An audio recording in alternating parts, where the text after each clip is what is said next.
주님을 경배할 수 있는 시간 주신 것 감사합니다. 하나님, 우리가 온 마음을 다하여서 정성으로 주님을 예배하게 하시고 이 예배 가운데 주님이 주인 되어 주시기를 다시 한번 간절히 기도합니다. 감사를 드리며 예수님의 이름으로 기도합니다. 네. 같이 찬양하시겠습니다. 예수 우리 왕이여, 이곳에 오소서. 보좌로 주여 임하사 찬양을 받아 주소서. 주님을 찬양하오니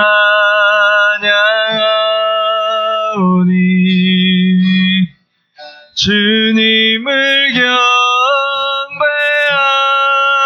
경배하오니 왕이신 예수여 오셔서 좌정하사 다스리소서. 예수 우리 왕이여, 예수 우리 왕이여, 이곳에 오소서. 보좌로 주여 임하사 찬양을 받아 주소서.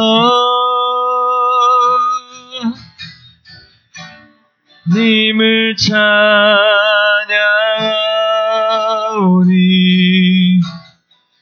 주님을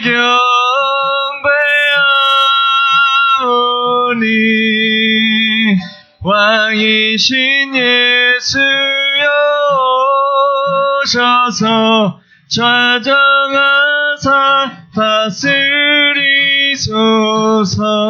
주님을 찬양하오니 주님을 찬양하오니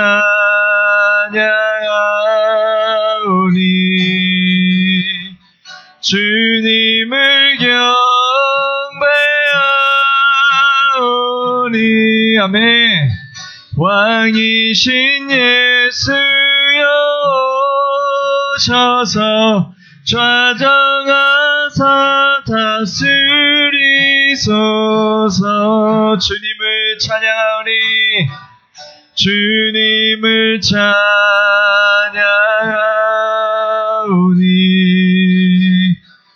주님을 경배하오니 왕이신 예수여 오셔서 좌정하사 다스리소서. 한 번 더. 예수 우리 왕이여, 예수 우리 왕이여. 아멘. 이곳에 오소서. 보좌로 주여 임하사 찬양을 받아 주소서. 주님을 찬양하오니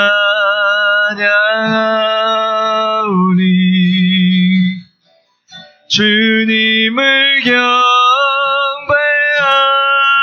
경배하오니 왕이신 예수여 오셔서 좌정하사 다스리소서.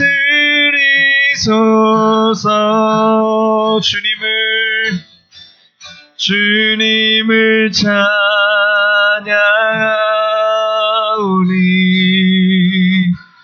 주님을 경배하오니. 아멘. 왕이신 예수여 오셔서 좌정하사 다스리소서. 왕이신 예수여 왕이신 예수여 오셔서 좌정하사 다스리소서. 왕이신 예수여, 왕이신 예수여 오셔서 좌정하사 다스리소서.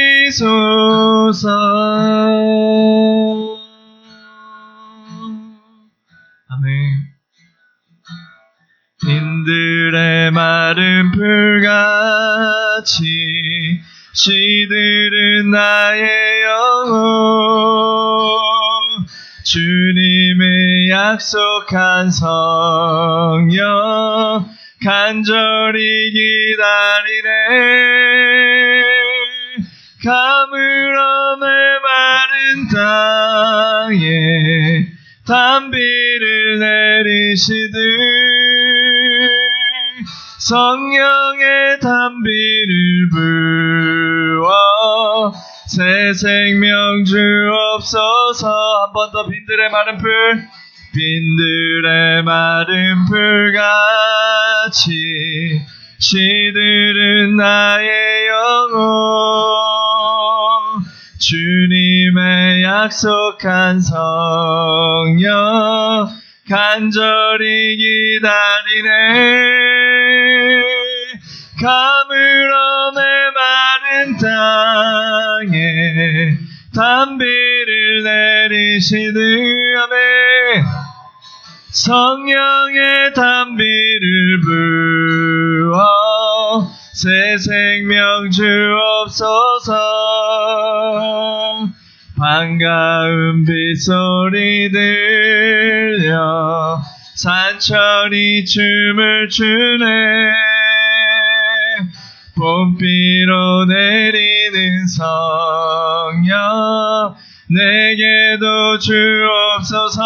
아멘. 가물어 메마른 땅에 단비를 내리시듯 성령의 단비를 부어 새 생명 주옵소서. 아멘. 절 따라 우러내려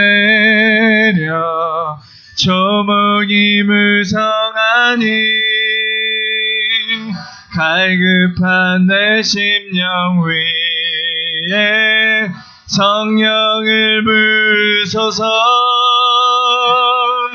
가물어 메마른 땅에 단비를 내리시듯. 아멘. 성령의 단비를 부어 새 생명 주옵소서. 참되신 사랑의 언약 어길 수 있사오랴. 오늘의 흡족한 은혜 주실 줄 믿습니다. 가물어 메마른 땅에 단비를 내리시듯 성령의 단비를 부어 새 생명 주옵소서. 가물어 메마른 땅에 단비를 내리시듯 성령의 단비를 부어. 아멘. 새 생명 주옵소서. 가물어 메마른 땅에 단비를 내리시듯 성령의 단비를 부어 새 생명 주옵소서.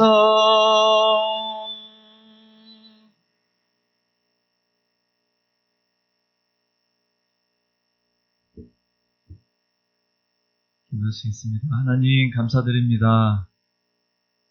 한 주간도 무탈하게 주님의 은혜 안에 거할 수 있는 은혜 주신 것 감사드립니다. 하나님, 우리를 주님의 자녀 삼아 주신 것 감사드리고 우리가 자유롭게 주님을 예배할 수 있는 그 특권을 허락해 주신 것 감사드립니다. 하나님, 전 세계가 혼란 속에 하루하루를 지내고 있습니다. 수많은 사람들이 목숨을 잃어가고 또 고통으로 신음하고 있는 가운데 있는데 하나님께서 이 질병을 하루속히 치료해 주시고 많은 사람들이 그 고통으로부터 벗어날 수 있도록 또 무엇보다 하나님을 예배하는 것이 이 질병으로 인하여서 방해받지 않도록 주님께서 역사하여 주시기를 간절히 기도합니다. 하나님, 우리의 삶을 주님께서 인도하심을 믿습니다. 하나님, 우리가 좌로나 우로 치우치지 않고 주님을 바라보며 정결한 삶을 살 수 있도록 주님께서 인도하여 주시옵소서. 하나님, 순전한 삶을 살 수 있도록 주님의 성령을 우리 가운데 부어주시고 성령님이 우리의 주인 되어 주셔서 우리를 인도하시기를 간절히 구합니다. 하나님, 또 한 주간 지내며 주님 앞에 회개해야 할 것들 있습니다. 하나님, 주님 우리의 죄를 용서하여 주시고 다시 한번 우리를 정결케 하시기를, 예배 가운데 새롭게 하시기를 주님께 간구합니다. 하나님, 오늘 말씀을 통하여서 하나님 우리가 변화와 성숙을 얻을 수 있는 시간이 되게 하시고 말씀 전하신 목사님에게 주님의 능력을 더하시기를 간절히 구합니다. 감사드리며 예수님의 이름으로 기도합니다.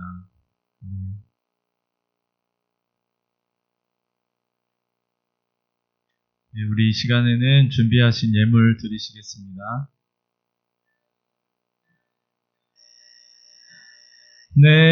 내게 있는 향유옥화 주께 가져와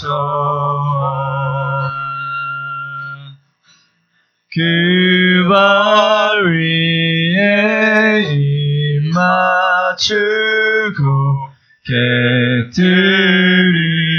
깨뜨립니다. 나를 위해 험한 산길 오르신 그 밤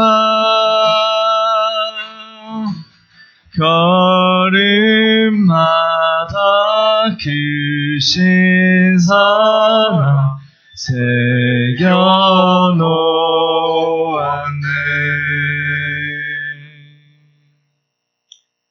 이 시간 다 같이 나라와 민족을 위해서 또 우리 코로나가 멈출 수 있도록 중보하는 그런 시간을 갖겠습니다. 다 같이 큰 손으로 중보기를 하겠습니다. 사랑과 은혜가 많으신 아버지 하나님 감사합니다. 오늘 또한 거룩한 주일날 주님 앞에 나와서 예배할 수 있는 은혜 주심을 감사합니다. 아버지 하나님, 또한 전 세계가 지금 코로나19로 인해서 참 많이 힘들어하는 가운데 있습니다. 아버지, 많은 사람들이 참으로 주님 고통 가운데 있고 또 이런 백신이 발견되지 않은 가운데서 이것이 계속 확산되는 가운데 있습니다. 아버지 하나님, 저희들에게 긍휼을 베풀어 주시고 불쌍히 여기셔서 이 코로나가 멈출 수 있도록 이제 도와주셔서 더 이상 이것을 해서 고통받지 않도록 하나님 은혜를 베풀어 주시기를 원합니다. 또한 이것이 주님 전 세계에 있는 아버지 교회들의 주님 예배가 방해받지 않게 도와주시고 주님의 복음 전대에서 주님 방해거리가 되지 않도록 주님 은혜 베풀어 주시기를 원합니다. 무엇보다 이 코로나19를 통해서 다시 한번 우리 모든 인류가 깨달아질 수 있는 아버지 그러한 시간 되게 하시고 아버지 더 큰 그런 심판과 더 큰 재앙이 오기 전에 한 사람에도 더 구원하시기 위해서 부르시는 하나님의 그러한 경고의 나팔소리를 들려줄 수 있게 도와주셔서 귀 있는 자는 듣고 주님 앞에 나와서 회개하며 주님의 그런 심판을 피할 수 있는 아버지 저들이 될 수 있도록 은혜 주시기를 원합니다. 아버지께서도 또 이런 주님의 구원을 통해서 아버지 더욱더 많은 사람들이 아버지 주님 앞에 돌아오는 그런 영적 수수의 그런 기회가 될 수 있도록 은혜 베풀어 주시기를 원합니다. 이 코로나에 또한 주님이셔 동사는 많은 어려진들이나 아버지 그러한 사람들에게 하나님께서 힘을 더해 주시고 또 이 코로나 백신이 알아서게 발견될 수 있도록 은혜 주시기를 원합니다. 계속해서 주님 우리가 하나님의 영광을 위해서 쓰임받는 우리 모든 교우들이 될 수 있게 하시고 오늘 또한 주님 거룩한 예배가 주님 앞에 영광이 드는 예배가 되게 도와주시고 오늘 저희가 하나님의 말씀 가운데서 주의 음성이 들려질 수 있도록 은혜 베풀어 주시기를 간절히 바라고합니다. 오늘 주님 앞에 나올 때 우리가 그저 나오지 않게 하시고 하나님께 주신 많은 물질들 가운데서 아버지 정성스럽게 준비한 손길마다 하나님께서 일일이 기억하여 주시고 저들이 이 땅에 살아가는 동안 주님이시여 이러한 물질로 인해서 어려움당하지 않도록 하나님께서 도와주시고 또 이 코로나19에서 주님 한 사람도 노출되지 않고 건강하게 이 기간들을 잘 극복할 수 있도록 은혜 베풀어 주시기를 원합니다. 이 물질이 소유전보다 주의 영광이 드러날 수 있도록 은혜 베풀어 주시기를 간절히 바라고하며 예수 그리스도의 이름으로 기도드리옵나이다.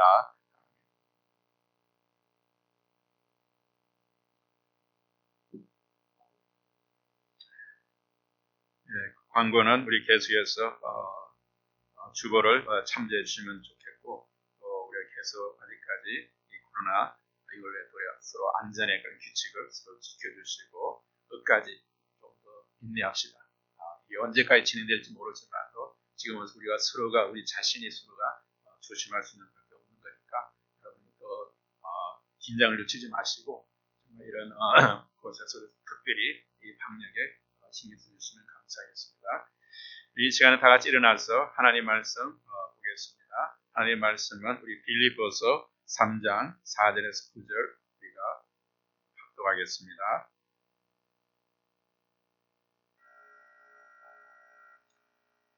다 찾으시고 우리 같이 4절에서 9절 말씀을 우리가 합독합니다. 그러나 나도 육체를 신뢰할 만하니 만일 누구든지 다른 이가 육체를 신뢰할 것이 있는 줄로 생각하면 나는 더욱 그러하니라. 내가 8일 만에 할례를 받고 이스라엘의 족속이요 베냐민의 지파요 히브리인 중에 히브리인이요 율법으로는 바리새인이요 열심으로는 교회를 핍박하고 율법의 의로는 흠이 없는 자로다. 그러나 무엇이든지 내게 유익하던 것을 내가 그리스도를 위하여 다 해로 여길 뿐더러 또한 모든 것을 배로 여김은 내 주 그리스도 예수를 아는 지식이 가장 고상함을 인함이라. 내가 그를 위하여 모든 것을 잃어버리고 뱃설물로 여김을 그리스도를 얻고 그 안에서 발견되려 하매니니 내가 가진 의는 율법에서 난 것이 아니요 오직 그리스도를 믿음으로 말미암아 것이니 곧 믿음으로 하나님께로서 난 의라. 아멘. 다 같이 앉아주시기 바랍니다. 잘 오셨습니다. 반갑습니다. 환영합니다. 오늘도 하나님의 그런 깊은 은혜가 있으시기 바랍니다. 여러분 우리가 이 땅을 살아가면서 그리스도인으로서 살아가는 그 가운데서 많은 사람이 그런 어떤 마음의 그런 열망이 있을 겁니다. 우리 그리스도 안에 있으면 우리 자신이 변화되어야지 이런 마음을 갖고 있죠. 그러나 우리 그리스도인으로서 정말 변화된 삶을 살아야 한다는 것은 누구나 알고 있는 것입니다. 그러나 그래서 많은 사람들이 스스로 변화되어야지 그렇게 결심도 해보기도 하고 정말 좀 더 나아져야지 이렇게 결심을 해봅니다. 그런데도 우리는 왜 그렇게 변화되지 못합니까? 그렇죠? 변화되는 것이 참 쉽지가 않죠. 그런 자기가 가진 것을 놓지 못하는 건데 어떤 사람이 그런 이야기했어요. 이 변하지 못하는 것은 어쩌면 우리의 삶, 영적 삶에서 게으름 때문이 아닐까 이런 생각을 해봤습니다. 그래서 여기에 특별히 일을 미루는 사람들이 좋아하는 몇 가지가 있다고 이렇게 하겠습니다. 자, 그런 사람들은 특별히 좋아하는 미술품은 로댕에 생각하는 사람일 거예요. 로댕에 생각하는 사람 봤습니까? 그런 사람들이 행동을 하지 않고 항상 생각만 합니다. 그리고 두 번째 좋아하는 식품은 라면이라고 해요. 특별히 컵라면을 좋아합니다. 왜냐하면 쉽게 빨리 할 수 있는 것만 찾습니다. 그래야 또 우리가 개운을 피울 수 있는 시간을 마련할 수 있기 때문입니다. 좋아하는 노래는 뭘까요? 그러면 Yesterday. 과거의 추억에 매여 있습니다. 과거의 추억에 매여 있는 사람들은 변화되는 게 참 쉽지 않습니다. 그리고 내일을 위한 시도도 하지 않습니다. 좋아하는 책은 뭘까요? 바로 주간지입니다. 나에게 자극을 주고 비전을 주는 책보다도 어떤 가심이나 소문을 들을 수 있는 그런 책을 선호한다. 여러분 우리가 매일 신앙생활을 한다고 하지만 매일 그 모습은 점점 더 후퇴하는 그런 모습을 우리의 삶에서 발견하지 않습니까? 내일이 아니라 오늘 하나님 내가 지금부터 변화되겠습니다는 새로운 결단이 우리의 삶 가운데서 어느 순간에는 있어야 됩니다. 우리가 오랫동안 신앙생활하면서 때로는 매너리즘에 빠질 수도 있고 또는 그것이 나태해질 수 있지만 또 때로 이러한 것들을 우리가 어떤 기쁘게로서 우리의 그런 결단하는 그러한 시간들은 한 문제는 있어야 됩니다. 내일은 지금 변하는 자의 것입니다. 우리가 변화되지 않으면 우리에게 미래가 없습니다. 우리가 변화되지 않으면 우리가 오는 그런 영적 성숙이나 그러한 부분에 대한 어떤 축복을 우리가 경험할 수 없을 것입니다. 그래서 우리는 하나님 안에서 변화와 성숙을 경험하는 여러분들이 삶 속에서 이러한 변화가 일어나기를 바랍니다. 여러분, 특히 오늘 본문은 그러나로 이렇게 시작되고 있습니다. 자, 이 단어 그러나라고 시작했다면 이것은 바로 그 단어의 앞에 말한 사실과 다른 또 어떤 반대되는 그런 내용을 뒤에 말할 때에 그런 쓰는 그런 접속 부사입니다. 이제 바울이 말하려는 것이 참 앞 단락과 우리가 지난주에 말했던 것과 연결이 된다는 겁니다. 우리가 지난 시간에 어떤 것을 살펴봤습니까? 살펴본 것처럼 바울은 바로 앞절에서 육신을 신뢰하는 자들, 다시 말하면 손할례당이라고 했죠. 바로 이 손할례당에 대해서 잘못되었음을 우리가 지적했습니다. 그리고 또 한 가지는 그들이 주장하는 그런 할례당이 정말 참된 그런 할례가 무엇인지를 바로 성경적으로 바로 이렇게 증거해 줬습니다. 바울이 이렇게 말하는 것은 바울이 육신적인 그런 조건으로 부족하기 때문이었습니까? 오히려 바울은 육신적으로 그들의 할례당이 그들이 주장하는 것에 비하면 그들과 비교했을 때에 조건은 누구와 비교해도 뛰어난 사람이었습니다. 바울은 육신적으로 비교했을 때. 그것을 설명하는 것이 바로 오늘 본문의 내용입니다. 바울이 옛날에 어떤 사람이었는지, 어떤 사람인 것을 설명하는 것이 본문의 내용입니다. 이제 바울은 4절부터 자신의 경우를 바로 예로 들어서 그들이 그렇게 유대주의로서 열심히 했던 그 사람들을 향해서 바울이 자기 자신을 간증하면서 이야기를 설명합니다. 나는 옛날에 이런 사람이었다. 그러나 그러한 것들은 바울이 오히려 그들을 위해서 자랑하려고 하는 것이 아니라 그러한 사람들에게 뭔가를 어떤 메시지를 주기 위해서 바로 이런 것을 합니다.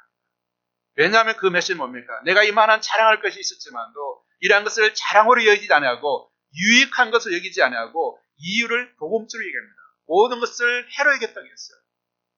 그래서 나의 모든 사람들이 세상에서 좋아하는 그런 스펙들, 그런 좋아하는 것들이 있었지만도 그것을 내가 해로 여길 수 있는 것은 바로 무엇 때문이다. 이걸 통해서 복음적을 설명하고 있는 것입니다.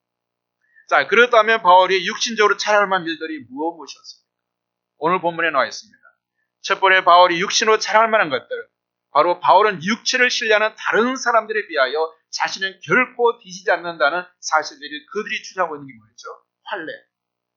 할례의 경우와 또 뭡니까? 그 대신에 혈통, 신분의 문제들. 이것을 예를 들어서 이야기합니다. 그래서 첫째 바울은 뭡니까? 할례에 대해서 일할 때 자기는 8일 만에 할례를 받았다는 거예요. 8일 만에 할례를 받고 여기는 중요한 의미가 있습니다, 여러분.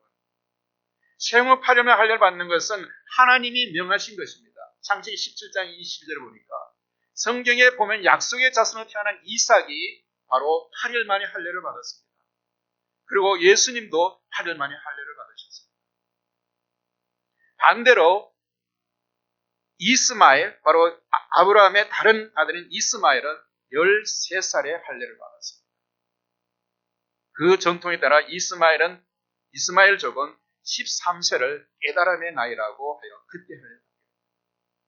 자, 그러므로 이 의미는 뭡니까?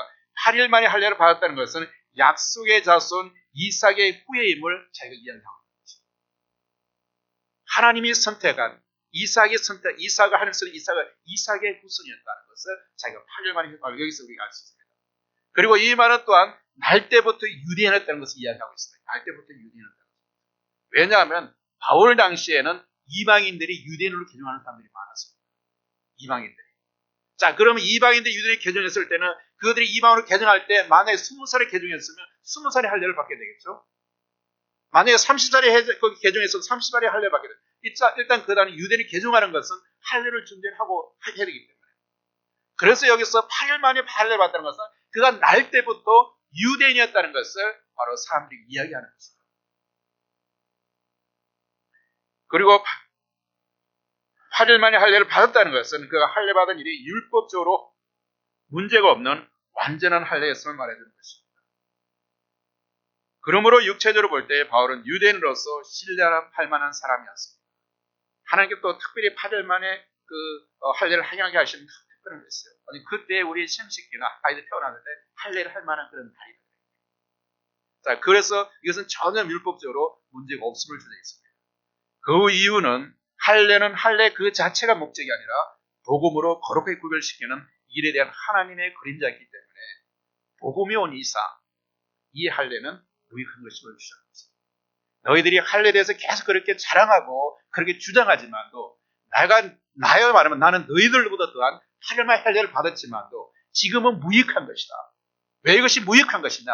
그것은 바로 하나님의 약속이 이루어지는 바로 복음의 예수 그리스도가 이 땅에 오심을 통해 이 할례는 무익하게 된 것이죠. 그래서 그것을 바로 유대인들에게 이야기하는 것입니다. 두 번째 바울이 주장하는 게 뭡니까? 자기는 이스라엘 족속이라고 얘기합니다. 이스라엘 족속. 여러분 이스라엘은 이름은 어디서 얻었습니까? 이스라엘의 이름은 야곱이 야복 강가에서 하나님과 씨름하고 그리고 얻은 특별한 그런 이름이었습니다.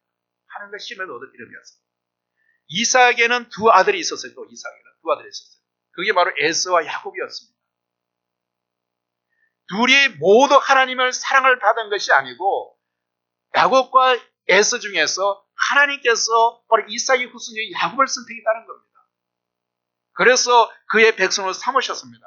그래서 그와 반대로 에서는 뭐라고 했습니까? 에서는 망령된 자라고 이렇게 크게 되었습니다. 그만큼 하나님께서 바로 사랑을 받지 못하는 거예요. 그래서 여기서도 보는 바로 야곱을 통해서 하나님이 선택한 자 야곱의 후손이라는 거예요. 야곱의 후손임을 바로 이야기하고 있습니다. 그리고 세 번째로 바울은 뭐라고 했습니까? 자기가 베냐민 지파로 갑니다. 지파로 들어갔습니다. 자, 베냐민은 어떤 사람이었습니까? 야곱이 사랑한 아내 라헬의 두 서생 중에 하나였습니다. 자, 라헬이 야곱이 가장 사랑한 두 아내가 있었잖아요. 근데 그 중에서 가장 사랑한 아내가 라헬인데 라헬은 그런 많은 자녀를 낳지 못했습니다. 그런데 그 라헬의 두 서생 중 하나는 뭐죠? 요셉이죠. 요셉과 그 요셉의 동생이 베냐민입니다. 야곱의 두 아들 중에 그만이 또한 약속의 땅 가나안 에브라길에서 출생했습니다. 모두가 다 라반 그 삼촌 집인 거기서 출생했지만 이 베냐민만은 바로 돌아오는 길에 바로 가나안 땅에서 바로 출생했습니다. 자, 베냐민 족속에서는 이스라엘에 누가 나왔죠? 베냐민 중에서 초대 왕이 사울 왕이 바로 베냐민 집입니다. 후에 또한 4대왕 르호밤 때에 이스라엘이 남부로 두루 갈라지잖아요. 갈라질 때에 바로 10지파가 북쪽으로 가서 이스라엘이 됩니다. 그리고 두 지파가 유다로 남아서 유다가 되는데 그 중에 유다 종족과 같이 남은 종족이 바로 베냐민 지파였다. 그리고 또한 바벨론의 포로로 되었다가 예루살렘에 돌아와 성전을 재건한 지파가 바로 유대와 베냐민 지파였습니다. 성전을 재건한 지파. 아하수르 왕 때에 하만의 계략에서 이스라엘 민족을 구하고 불임절을 시작한 왕이 있었죠. 왕비가 있었죠. 누구죠? 에스더 왕비. 에스더 왕비와 모르드게가 바로 베냐민 족속이었습니다. 그와 같이 바울이 베냐민 지파라 하면 그가 사마리아인, 그다음 10개국은 이스라엘에는 그 사마리아 지파의 후손이 아니고 바로 유다 종족의 같이 했던 유다 사람인 것을 보여주고 있습니다. 네 번째로 바울은 자신을 히브리인 중에 히브리인이라고 이야기합니다. 히브리인 중에 히브리인이다. 자, 바울은 이방의 길리기아 다스에서 태어났습니다. 바울은 히브리 사람이었지만 그가 태생은 바로 이방인 다소 길리기아 쪽에서 태어났습니다. 히브리인의 양친 사이에서 태어나서 가말리엘 문화에서 교육을 받았습니다. 쉽게 말하면 이런 거예요. 그가 이방에 있는 그런 곳에 길리기아 태어났지만도 그가 공부한 곳은 예루살렘 유학을 갔다는 거예요. 쉽게 말하면 여기 미국에 사는 우리 2세가 한국으로 유학을 갔다는 거예요. 그만큼 그는 그 당시 헬라도 강하고 히브리도 강했다. 쉽게 말하면 우리 한국 사람, 우리 미국에서 보면 2세들이 한국말도 잘하고 영어도 잘하고. 왜냐하면 한국에 가서 유학을 하고. 그리고 또 한국에 유학할 동안에 그 가장 전통적인 한국의 서울대나 이런 좋은 데서 나왔다. 여기도 바울도 그 예루살렘으로 다시 돌아 유학했는데 거기서 가말리엘 문화, 그 당시 당대의 그런 유학자 앞에서 교훈을 받고 왔다. 그래서 유대인들이 그 이야기할 때 너희들이 그런 스펙을 하면 나는 그보다 더 하다는 것을 잘 이야기할 수 있다는 거죠. 자, 그래서 그 당시에 헬라가 공료로 통용되는 시대에 그는 헬라 말도 자유롭게 할 수 있었고 그리고 히브리 말도 자유롭게 할 수 있었다는 사람입니다. 다섯째로 바울은 자신이 뭐라고 했죠? 이제 종교적으로 바리새인이었다고 합니다. 바리새인. 여러분 이거 바리새인 이야기 들으면 성경 이해하면 이미지가 좋지 않잖아요. 그런데 이 바울은 바리새인의 아들로 나서 바리새인으로 자랐습니다. 율법에 대해서는 어떻습니까? 이 바리새인은 굉장히 엄하죠. 유대인들이 그렇게 철두철미하게 지키는 그 율법에 대해서는 이 바리새인만과 철저히 지키는 사람들이 없었어요. 그래서 그들이 이야기할 때 나도 바리새 사람이었다. 근데 바리새 사파 중에서도 그 선두그룹에 있는 사람이었다. 그렇게 이야기하는 거죠. 당시 유대인 중에 바리새는 약 6천 명 가량 정도 있었습니다. 그렇게 많은 사람들이 아니었습니다. 그러나 너무나 이게 철저히 지키기 때문에 이 바리새인들은 소문난 거죠. 그래서 그들은 거룩하게 승부하여 율법을 지키는데 하나의 투사처럼 막 그렇게 지켰어요. 그래서 바울은 강조하는 것은 율법으로도 흠이 없는 그런 자였다. 너희들이 주장하는, 너희들이 지키는 율법에서는 흠이 없는 자였다. 그래서 바울은 바리새파 중에서 순두에서서 어떻게 됐으면 교회를 핍박하고 스테반을 죽이는 일에도 찬성에 거지고 옷을 지키는 일에서 율법에 충실하니까, 그 유대교에 충실하니까 그 당시에는 그 예수교, 그리스도에 나는 거기에 대해서 참 인정을 하죠. 그 열심은 뭡니까? 바로 예수 그리스도의 교회는 그 교회를 핍박하는데 앞장선 거예요. 그리고 또 한 가지 바울은 다메섹에 있는 그리스도인을 체포하여 예루살렘으로 압송의 대사장의 공문을 가지고 많은 부하를 가져갔던 그런 사람이었어요. 예루살렘뿐만 아니라 어디에든지 교회가 있다는 것만 들으면 대제사장의 공문을 가서 사람들을 잡아서 감옥에 넣기도 핍박을 하는 그런 사람이 바로 바울이었다는 겁니다. 그리고 바울은 또 뭡니까? 유대인이었지만도 그 당시 유대의 총독이나 왕도 함부로 할 수 없는 로마 시민권을 가지고 있었습니다. 정말 특별하죠. 바울은 그 당시 얼마든지 자랑할 만한 것이 많았어요. 어떤 그런 권력과 어쩌면 그런 어떤 명예와 모든 것이 그런 완전했습니다. 그러나 그가 고백하기는 그러나 지난날의 자신의 삶은 종교입니다. 그래서 종교적인 열심은 있었지만도 그의 내적인 변화가 없었다고 합니다. 여러분, 우리가 여기서 한 가지 결론을 내린다면 우리의 신앙은 변화와 성숙에 달려 있습니다. 우리가 신앙생활을 3년 했다면 3년 그만큼 우리는 변해 있어야 됩니다. 우리가 10년을 했다면 10년에 맞게 우리의 신앙생활이 그만큼 성숙해야 되고 변화되어 있어야 됩니다. 그러나 우리 그렇지 못하면 우리가 예수 믿어는 1년 된 사람처럼 전혀 그런 변화가 없다면 그것은 뭔가 문제가 있습니다. 여러분, 생명의 씨앗은 심으면 성장하게 되어 있습니다. 그런데 우리가 예수 그리스도의 그런 생명의 씨앗이 우리 가운데 있는데 성장 안 한다면 문제가 있는 것입니다. 삶이 변하지 않는다면 잘못된 신앙입니다. 또한 변화되었다면 이제는 성숙해야 됩니다. 그런데 오늘은 많은 사람들이 변화된 삶을 살아가지 못합니다. 그 이유는 무엇이겠습니까? 좀 어려운 말이지만 세계관이 변해야 됩니다. 세계관. When the world view changes, life changes. 여러분들이 오늘 살아가는 그 삶 가운데 우리가 의식하든 무의식든 느끼지 못하든 우리는 어떤 인생을 살아갈 것인가를 여러분이 생각할 것입니다. 여러분의 인생의 방향을 결정하는 것은 여러분이 가진 개인적인 생각이나 아니면 이 사회를 지배하는 어떤 가치관, 종교적인 신념, 그리고 우리가 살아가는 지역의 문화 등에 의해서 여러분들이 영향을 받게 됩니다. 내가 뭔가 결정하고 내가 뭔가 행하지만도 여러분이 결정하는 그 순간이나 그 모든 것들이 우리의 환경과 우리의 삶의 배경과 전혀 무관하지 않다는 거예요. 여러분이 살아온 배경도 내가 어떤 생각을 하면서 살아왔으며 어떤 백그라운드에서 내가 성장해 왔는가, 그러한 것들이 여러분의 삶을 결정하는 데 영향을 미친다는 겁니다.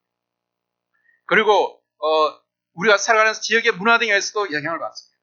그런 복합적인 요소들에서 여러분들의 삶의 그런 방향과 것이 결정됩니다. 이것을 한마디로 요약하면 우리의 모든 결정이나 삶의 방향이 어떤 특정한 그런 세계관 안에서 지배되고 있다는 것입니다. 여러분, 여기서 세계관이라 쉽게 말하면 세계를 바라보는 시각입니다. 눈입니다. 여러분들이 세상을 보는 때 눈이 다 있잖아요. 눈에 보는 그 시간을 끌고 우리 어떤 관점에서 어떤 생각으로 우리가 똑같은 사물을 바라봐도 그 사물을 바라보는 사람들의 각각의 생각이 다 달라요. 그래서 그러한 것들을 우리가 세계하는데 우리 모두는 의식적으로 그런 세계를 바라보는 눈이 있습니다. 세상을 바라보는 하나의 기본 전제. 그러니까 전제라는 말이 좀 어려운데 쉽게 말하면 전제는 어떤 사물이나 상황이 이루어지도록 먼저 내세우는 것입니다. 주축하는 것을 말합니다. 쉽게 예를 들면 이렇습니다. 예를 들면 젊은 두 남녀가 만나서 이제 데이트를 하게 됩니다. 데이트를 하고 교제를 합니다. 그런데 교제를 할 때 어떤 경우에는 그냥 친구처럼 교제할 수 있지만, 그러나 어떤 경우에는 우리가 결혼을 전제로 우리 만나자. 그래서 이 얘기를 하자. 그래서 그건 이미 결혼을 할 건 아니라 그 데이트하는 것이 먼저 전 선을 껐습니다. 우리가 만나서 가는 이것은 우리 결혼을 전제로 만나서 교제하자. 이 말은 바로 결혼을 예상하고 결혼을 생각하면서 하는 거다. 이것이 바로 그런 전제라는 겁니다. 그리고 우리가 어떤 전제를 갖냐, 그래서 어떤 전제를 갖냐에 따라서 우리가 교제하는 태도와 자세가 달라지겠죠. 그냥 친구처럼 만나는 거나, 앞으로 결혼을 전제 만날 때는 우리 삶의 자세가, 또 우리 가는 교제하는 그런 질의 태도가 달라질 것입니다. 그와 같이 우리의 세상을 바로는 세계화하는 것도 바로 이런 전제와 같은 것입니다. 그러므로 이 전제는 무엇입니까? 마치 안경과 같아서 사람들의 이것을 통해 세계를 보는 것입니다. 안경. 우리가 무엇을 생각할 때에 언제나 우리는 자신의 세계관에 따라서 생각이 됩니다. 그래서 우리가 어떤 사람들은 세계관 없이는 인간은 생존할 수가 없습니다. 따라서 세계관을 갖지 않은 사람은 한 사람도 없습니다. 누구나 다 갖고 있어요. 세계관은 가치관을 형성합니다. 내가 이 세상을 어떻게 보느냐에 서 거기서 가치관이 결정되고, 그 가치관이 바로 나의 삶의 방향을 정합니다. 내가 무엇을 귀하게 여기고 무엇을 가치게 여기느냐에 따라서 우리의 삶의 방향이 달라집니다. 그러면 여기서 가장 중요한 것은 우리가 어떠한 세계관을 가지느냐가 중요합니다. 세상을 보는 안경을 가지고 있느냐가 그 사람이 어떤 가치를 가지고 있는, 어떤 인생을 사느냐가 결정해요. 어떤 안경을 가지고 있느냐. 여러분, 저는 지금 안경을 쓰고 있습니다. 그러나 제가 이 안경을 벗으면 바로 사물이 희미하게 보입니다. 그런데 이 안경을 쓰면 아주 선명해 보이거든요. 그런데 만약에 여러분, 이 안경의 렌즈가 파란색이라면 어떻게 될까요? 세상이 모두 파란색으로 보일 거예요. 아니면 이 안경의 렌즈가 빨간색이면 어떻게 될까요? 세상이 모두 빨갛게 보인다. 그와 같이 우리가 생각하는 이 안경을 어떤 안경을 갖냐에 따라서 우리가 세상을 바라보는 것들이 달라질 수 있다는 겁니다. 그래서 우리의 가장 중요한 것이 바로 이 세계관이 중요한데, 그렇다면 이러한 세계관은 어떻게 우리에게 형성됩니까? 이러한 안경은 어떻게 우리가 만들어집니까? 그것은 바로 여러분들이 태어나는 그 시대의 사회와 문화와 정신에 의해서 영향을 받게 됩니다. 오늘 이 시대에. 그리고 또 개인적으로는 어릴 때에 여러분이 만나던 삶의 환경이나 사람들을 통해서도 힘든 개인적인 경험에 의해서도 영향을 받게 될 것입니다. 예를 들면 어릴 때부터 가난한 집에서 버림받으며 멸시받으며 살아온 그런 사람들이 세상을 보는 그런 세상, 아니면 부유한 집에서 공주처럼 왕자처럼 살아왔던 그런 사람들이 세상을 바라보는 시각은 다를 것입니다. 그리고 무시되고 거부되고 인정받지 못하는 환경에서 살아온 사람들로 이 세상을 바로 그런 부정적인 시각으로 세상을 바라볼 수밖에 없게 되는 것입니다. 어쩌면 잘못되고 고장나고 도수가 맞지 않는 안경을 가지고 있으면 세상이 뒤틀리게 보는 것입니다. 그러한 세상에서 살아가는 사람들은 잘못된 삶에 결정할 수 있겠죠. 사람들의 관계도 충만하지 않을 것입니다. 그들이 추구하는 가치는 부정적이고 그들이 추구하는 선한 가치가 다를 것입니다. 남들이 자기가 가장 가치 있게 여기는 것들이 다른 사람 다른 것이죠. 어떤 선한 것을 갖다 가치 있게 여기지만 어떤 사람들은 선하지 못하고 정말 도덕적으로 물러나는 그런 것들을 가치 있게 여기는 사람들은 그런 삶을 살아갈 수밖에 없는 것이죠. 우리가 예수 믿고 교회에 오지만 우리의 내면의 세계관이 바뀌지 않으면 진정으로 변화된 삶을 살 수가 없습니다. 그 형식은 얼마든지 바뀔 수가 있습니다. 그 형식은. 주일날 열심히 교회에 나오고 기도도 아주 정열적으로 좀 더 기도할 수 있습니다. 성경에 대한 해박한 지식을 가질 수도 있어요. 그리고 봉사도 많이 하고 11조 생활을 통해서 헌금 생활을 충실하게 할 수도 있습니다. 그러나 이러한 것은 오해가지 않습니다. 우리의 겉모습은 세상의 환경에 의해서 변하기 때문에 우리의 삶에 갑작스러운 고난이 오고 환란이 오게 되면 쉽게 넘어지게 됩니다. 우리의 겉모습에 아무리 신앙이 아름다운 그런 모습으로 장식을 하고 데코레이션을 해도 내면의 세계관이 바뀌지 않으면 무너질 수밖에 없습니다. 또한 우리의 내면의 잠재는 변하지 않는 이 세상적인 세계관으로 교회 신앙을 보기 때문에 신앙적인 삶에 갈등이 납니다. 오늘 한국에 많은 교회들이 있습니다. 많은 그리스도인들이 있어요. 그런데도 그들은 바로 올 복음적으로 살아가지 못하는 사람들이 많지 않습니다. 교회에 온다고 해서 그 사람이 완전히 크리스찬으로 보지 않습니다. 예를 들어서 한국에 보면 많은 정치인들이 있어요. 국회의원들도 있어요. 뭐 더불어민주당이 있고 통합당이 있고 다 있을 거예요. 그런데 그들 중에도 예수 믿는 사람이 있을 거 아니에요. 그런데 그들이 보는 시각은 뭡니까? 어쩌면 그들은 정치적 이념이 신앙을 뛰어넘지 못하는 거예요. 그들의 프로젝트는 바로 이 정치 이념 때문에 오기 때문에 그들이 하나 되지 못해요. 사실 정말 예수를 믿는 사람이라면 정치적 이념보다도 바로 신앙이 우선되어야 되잖아요. 그런데 그렇지 못하니까 서로 막 이렇게 반전되지 못하는 거예요. 그것이 우리의 삶 가운데 바뀌었어요. 정말 우리의 세관이 바뀌고 내가 바라보는 것이 바로 그리스도의 관점에서 그러한 시각으로 바라보고 있느냐, 아니면 우리의 어떤 정책 이념 가운데서 거기에 눌려 있느냐, 그래서 그 사람 삶은 달라질 수가 없어요. 오늘 본문의 바울은 예수님을 만나기 전에는 바로 세상의 환경이 만들어진 자기의 가치관을 가지고 살았어요. 세상이 만들어져, 이 시대가 만들어져. 여러분들과 어시간은 알지 몰랐다면 우리는 사실 어떻게 보면 우리의 세관은 300년 전에 이 세상 사람들이 만들어 놓은 그 세관에 우리가 주입해서 살아가고 있습니다. 우리가 똑같이 남들이 생각하기 때문에 우리가 어시없이 살아가지만 남이 만들어준 세관.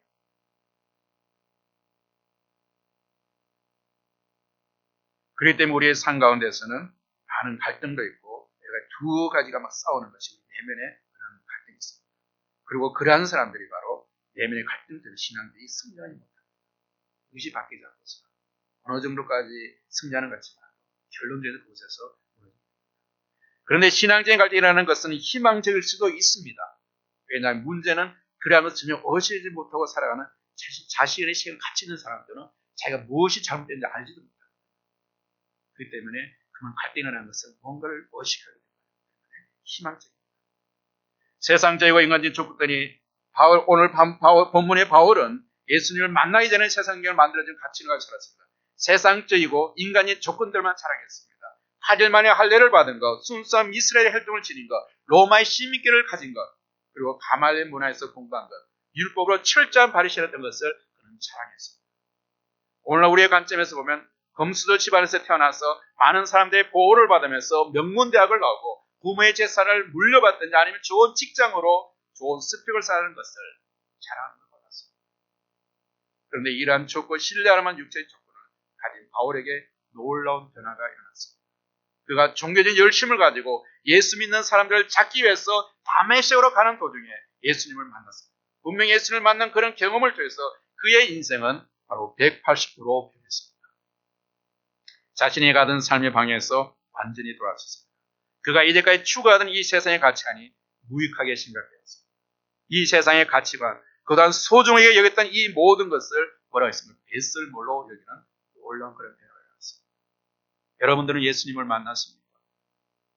예수님을 만날 때에 이러한 그런 경험이 있었습니다. 물론 바울처럼 그런 초자연적인 그런 경험을 갖지 않아도, 그러나 여러분에게 찾아온 예수님, 정말 하나님의 말씀으로 나의 마음을 창조해 예수님을 만나는 순간, 정말 이러한 우리의 삶의 그런 변화가 일어나는 그런 결단이 있었습니다. 오늘 본문 7절, 8절 보면 바울은 이렇게 이야기합니다. 그러나 무엇이든지 내게 유익하던 것을 내가 그리스도를 위하여 다 해로 여길 뿐더러 또한 모든 것을 해로 여기면 내 주 그리스도 예수를 아는 지식이 가장 고상함을 인하여 내가 그를 위하여 모든 것을 잃어버리고 뱃설물로 여기다 했습니다. 많은 사람들이 추앙하고 흠모하고 부러워했던 그 바울이 세상 사람처럼 그 모든 것들을 다 잃어버렸음에도 그것은 바로 그것이 무익하다는 것이죠. 그리고 바로 그것은 바로 예수 그리스도를 내가 아는 지식, 예수님을 발견했기 때문에. 바울은 육신적으로 자랑할 것이 많았습니다. 그러나 그 모든 것을 해로 여기고 뱃설물로 여긴다고 그렇게 고백할 수 있었습니다. 여러분, 여기서 해라는 말은 무엇입니까? 해라는 것은 바로 해라를 준비하라는 것은 데미지라는 뜻이에요. 해라는 것은 어떤 게 손해본다는 것이죠. 그게 뭡니까? 이 말은 사도행전 27장 21절에 보면 이런 이야기죠. 배가 풍랑을 만나서 파손되는 것을 막기 위해서 바다에 던져서 버리는 모든 걸 가르치는 거예요. 여러분 이제 배를 타고 이렇게 바다를 건너 호수를 건너다가 갑자기 그 풍랑이 왔어요. 자, 풍랑이 왔을 때는 어떻게 됩니까? 이제 그 모든 것을 배를 가볍게 하기 위해서 배에 있는 모든 것을 버려야 되잖아요. 그 버리는 것들을 갖다가 바로 이 해라고 얘기해요. 여러분의 삶 가운데서 정말 내가 예수님을 만나고 나서 내가 버려야 될 것이 무엇인가? 내가 예수님을 만나고 나서 정말 나의 삶에서 이것은 나에게 예수를 만족한 것이 힘든 것이다. 그러면 버려야 될 것이 여러분 있을 겁니다. 세상 쪽에 살아오는 그 모든 것 가운데서 바울은 그것을 얘기하는 거예요. 자기 세상 살아올 때 모든 것이 있었지만도 바로 배가 파손될 때 버리는 것처럼 나의 인생에서 예수를 만나고 나서 내가 해가 되는 거다. 다 버렸다는 것이죠. 이와 같이 그리스도 안에서 생명을 얻는데 장애가 되는 모든 것을 그런 것이 어지럼함과 애착을 끊고 버릴 수 있어요. 옛날에는 예수님보다도 세상에 어떤 것에 애착이 있고 그것에 묶여서 그것이 집착하며 살아갔는데 내가 예수를 만나보니까 이제 이 세상 것이 해로워져지고 오로지 예수를 만나는 것이 너무 기쁘니까 이 세상의 모든 것을 끊어버린다는 것이죠. 버린다는 것이죠. 여러분은 예수님을 얻기 위해서 무엇을 버렸습니까?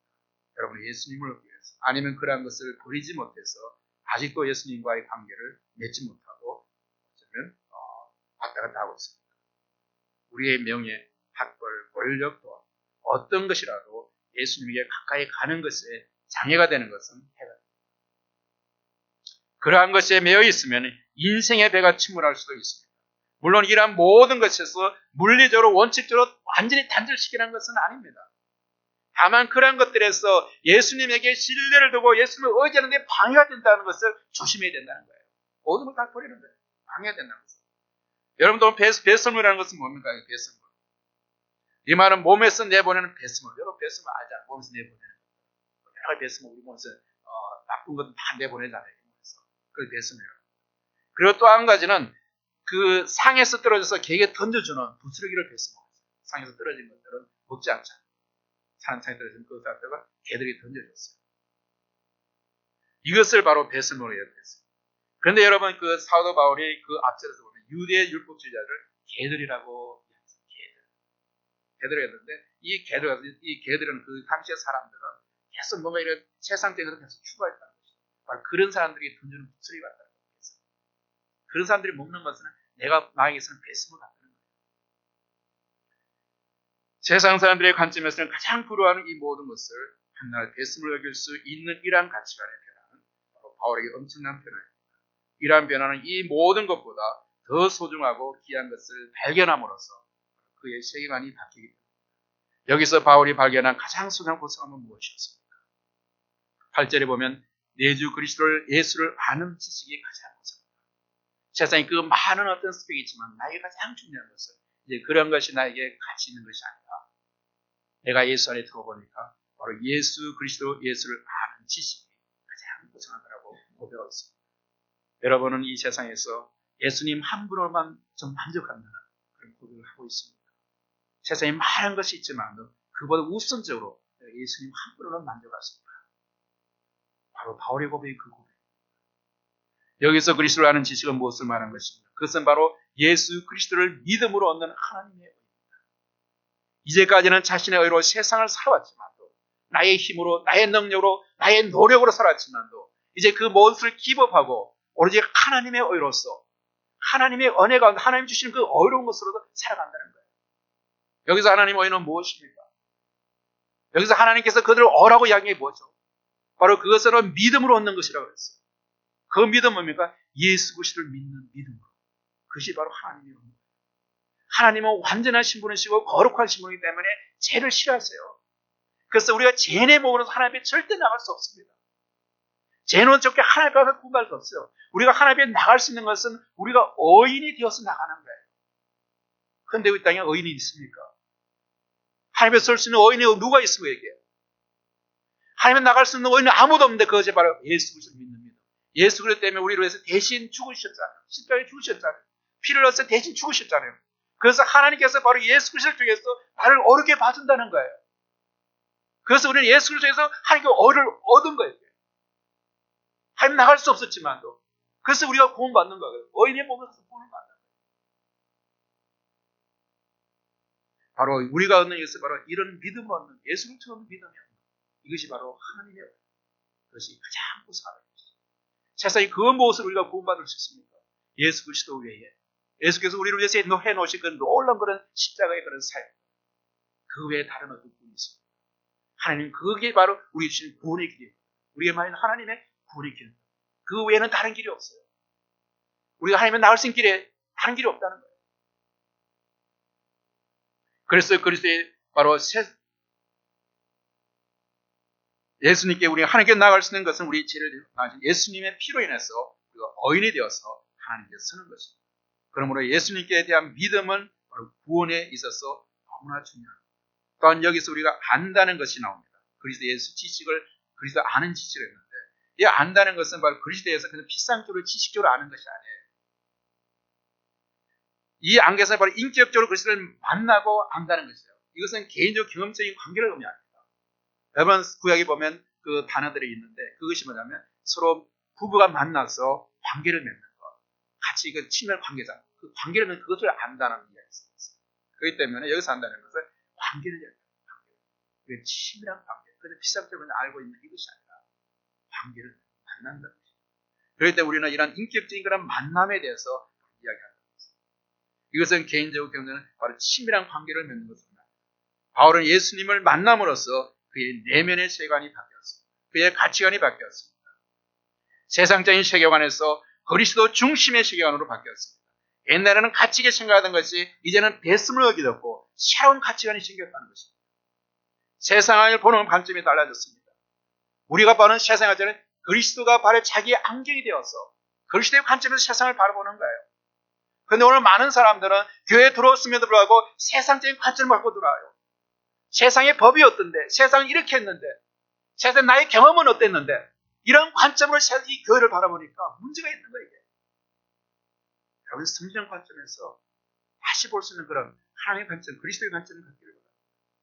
세상의 안경이 아닌 예수 그리스도의 안경을 쓰고 세상을 바라봄으로써 그의 삶이 달라질 수 있습니다. 이 세상에 있는 것이 아닌 영원한 세상에 대해서 볼 수 있는 그런 눈을 가지고 세상의 사람은 이 세상의 눈앞에 있는 걸 보여요. 그러나 우리가 영원히 그리스도의 그런 관점을 했다면 우리가 보이지 않는 세상을 볼 수 있는 것. 그것이 주님께서 주는 새로운 그런 가치입니다. 그래서 그리스도의 삶을 본받기를 원했고 예수님의 상품을 닮아가려고 합니다.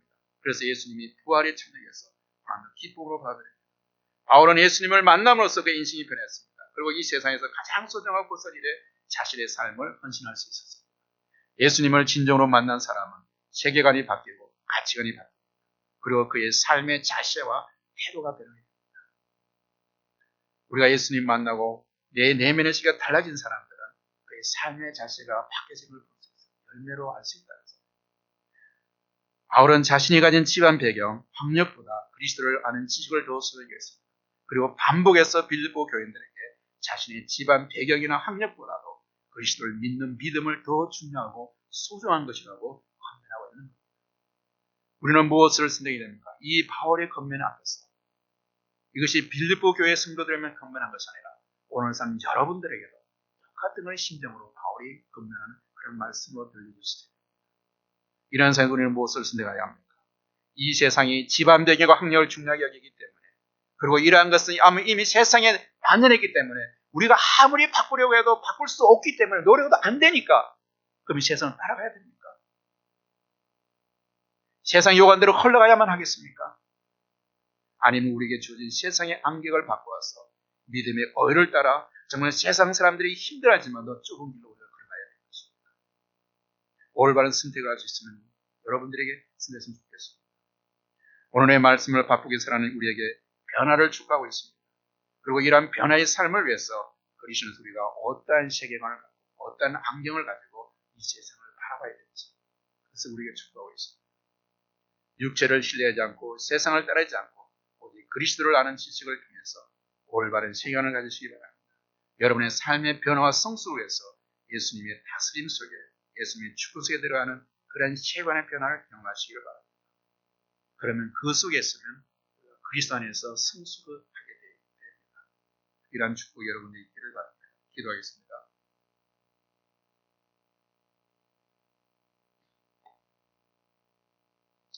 아버지 하나님, 우리가 주님을 진실하게 따르며 헌신한 주의 백성들이 되게 하여 주시옵소서. 우리 내면에서 세계관이 바뀌어서 변화와 성숙을 경험할 수 있도록 도와주시옵소서. 그래서 우리의 삶을 통해서 하나님의 의를 드리는 삶을 살게 하시옵소서. Father God, help us to be your people who truly follow and dedicate. Help us to experience change and maturity as the world view change with us. So let us live a life that reveals the righteousness of God through our lives. I pray in the name of Jesus. 네, 이 시간에는 모두 자리에서 일어나셔서 같이 성령 찬양하시겠습니다.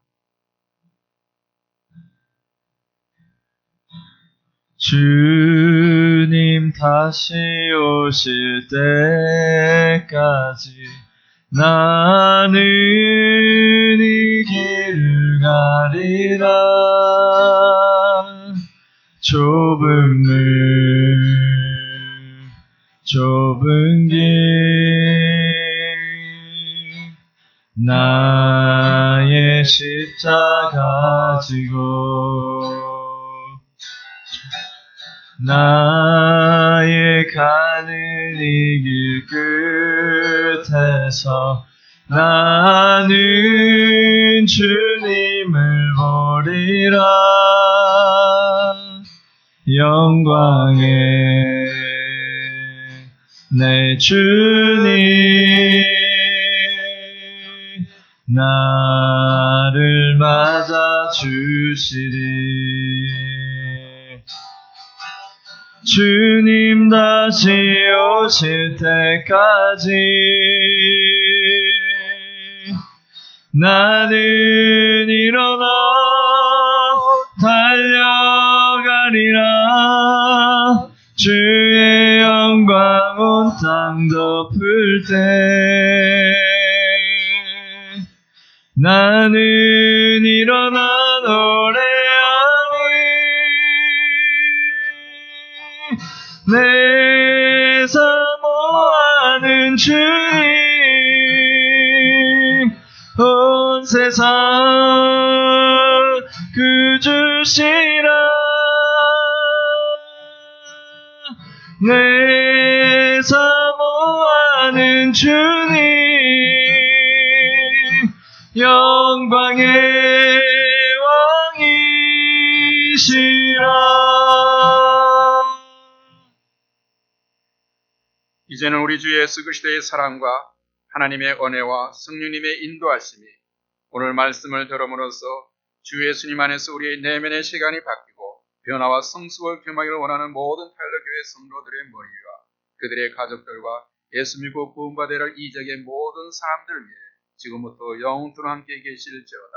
Now the love of our Lord Jesus Christ, the grace of God, and the guidance of the Holy Spirit will be with us forever and ever.